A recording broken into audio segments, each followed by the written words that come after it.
Hello, let me share with you a story from Daddyo and the Devil's Den, a book by Frank T. Scruggs that is available now at Amazon.com. The story is a horror story entitled The Desire Street Vampire in two parts. Part 1 begins.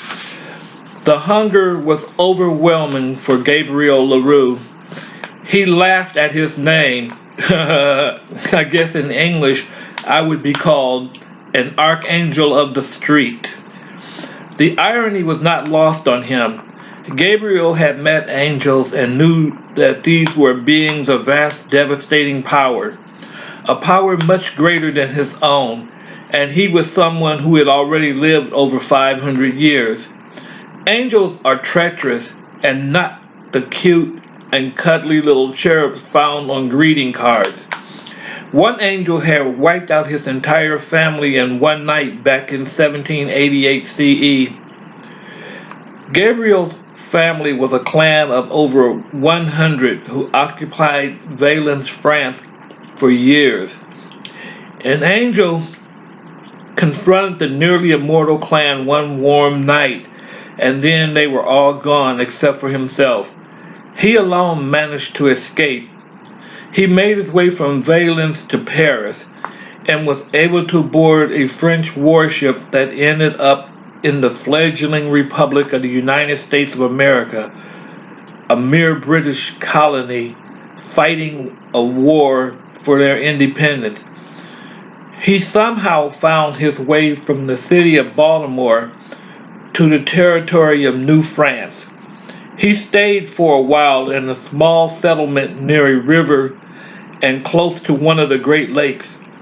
He made his way to a small unnamed settlement on the banks of the Mississippi River, where he was able to book passage on a flat-bottom boat headed to the city of New Orleans in the Louisiana territory. The hunger seized him while on the trip, and Gabriel killed and fed on all those aboard the vessel. When the empty vessel was found ran aground on a sandbar outside the city, the empty vessel still found laden with furs, buckets of dry beans, and several barrels of sour mash bourbon aboard.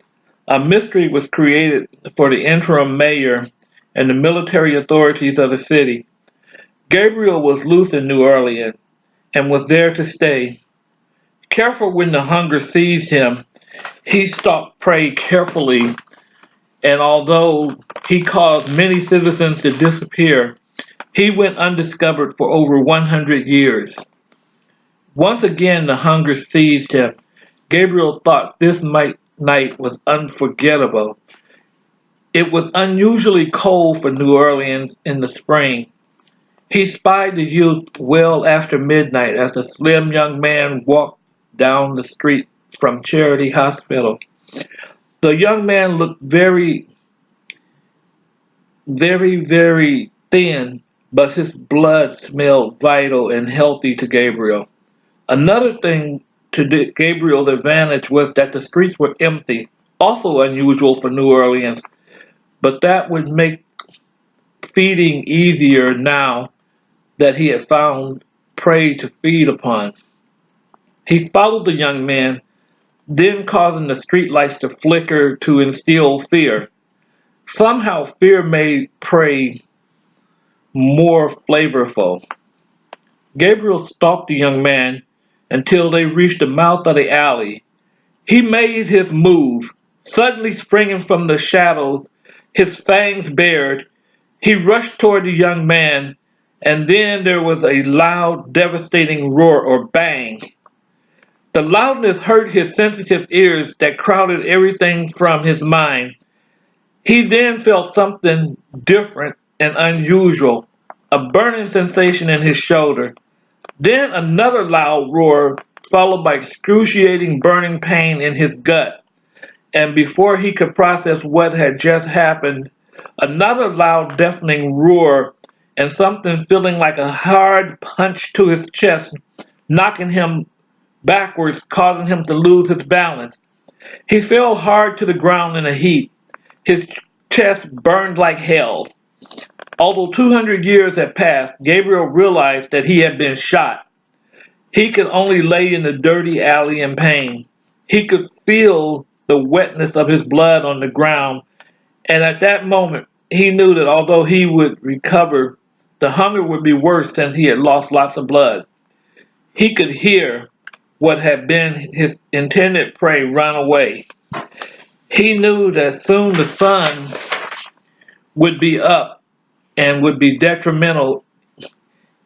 It would not, although it was not detrimental, it would be awkward. He managed to muster up enough strength to crawl away and hide in a nearby basement by breaking a window. End of part 1.